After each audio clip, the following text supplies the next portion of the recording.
যারা বড় বড় মাদকের ব্যবসায়ী, যারা বড় বড় মাদক চালান করে, যারা এই যে বড় বড় মাদকের হাজার হাজার কোটি টাকার মাল আনে, তারা কি মনে করেন সাধারণ মানুষ? তারা খোঁজ করে দেখেন, অত কোনো এমপি মন্ত্রীর বাগিনা, আফন বাগিনা, নাহলে ডাক্কা বাগিনা, টোয়াইনা বাগিনা, মানে আমার চাচা তো ডিসির ভূত খালিকিয়া। তো আমার কি সমস্যা আছে নাকি পুরা এরিয়াটা আমার আইতি? আমার চাচার আইতে, চাচার মানে আমার চাচার মানে আমার চাচার হলে আমাকে টক্কর দিব কেটা?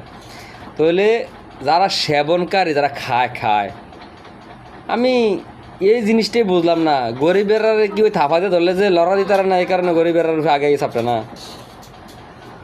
বাংলাদেশের ভিতরে যতগুলা ইয়াবা কারবারি আছে, ব্যবসায়িক আছে, ইয়াবা শুধু না, ইয়াবা কও, অনলাইন কেসুনো কও, ভালো ভালো মানে বাংলাদেশ ধ্বংস করার যে উদ্দেশ্য, ওগুলোর ভিতরে জড়িত কারা? আমার মামা মন্ত্রী, আমার মামা করে না, আমি করি। তো ওরকম আর কি। তো একটা জিনিস সবসময় খেয়াল রাখবেন, গরিব সবসময় আমি এটাই দেখি যে কোনো খবরে, নিউজে ধরাত খালি এই পর্যন্ত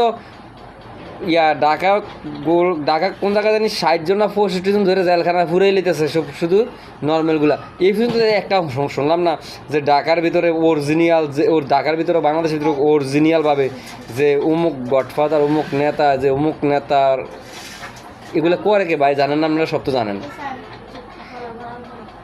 ঢাকা, বরিশাল, খুলনা, রাঙামাটি, চট্টগ্রাম, খাগড়াছড়ি, বান্দরবন, কক্সবাজার, যত জায়গায় প্রতি জায়গায় যে বড় বড় ডিলাররা আছে না, বা ব্যবসা করে, যে ও ডিলাররা যে কোনো নেতার লগে জোস, মানে ধরা না ছোয়া না, এমনি ফিসিতে ঘুরে এমনি খায়।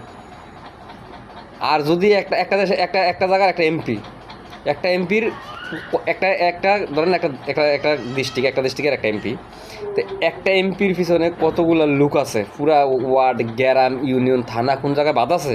তাহলে যদি বাদ না থাকে, তাহলে ওই এমপির সাথে যদি ওগুলা কালেকশন না থাকে, এমপির লোকের সাথে নেতা ফেতার যদি কালেকশন না থাকে, তাহলে ওরা করে কীভাবে? তো আগে যারা ওই অমুকের ভাগিনা, অমুকের বাতিজা, অমুকের নানা, ওরা আগে ধরেন, মেনগুলো আগে, এগুলো আসে দেয় না, পাবলিকেরা খায়, না এলে তো খাইলো না হলে। বাংলাদেশে বাত্তার চাউল তৈরি হয়, চাষ করে চাউল তৈরি বাঙালিরা খায়, মানুষে খায়। তারপরে যে কোনো খাদ্যদ্রব্য জিনিস তৈরি হয় খায়। নেশাদ্রব্য জিনিস যেটা বাংলাদেশে তৈরি হয়, এটা যেটা নেশাজাতীয় জিনিস, সেটা বাংলাদেশ সরকার বন্ধ করবে। আর যেটা বাইরে থেকে আসে, আনলে তো খাইবি। কিরে ভাই, বা বাইরের থেকে পাচার হয়, এগুলো বাংলাদেশে তৈরি হয় না বলে ভালো কথা। তাহলে বাইরের থেকে পাচার হইলে খায়, বাংলাদেশের মানুষ আনে খায়, অপরাধ কার?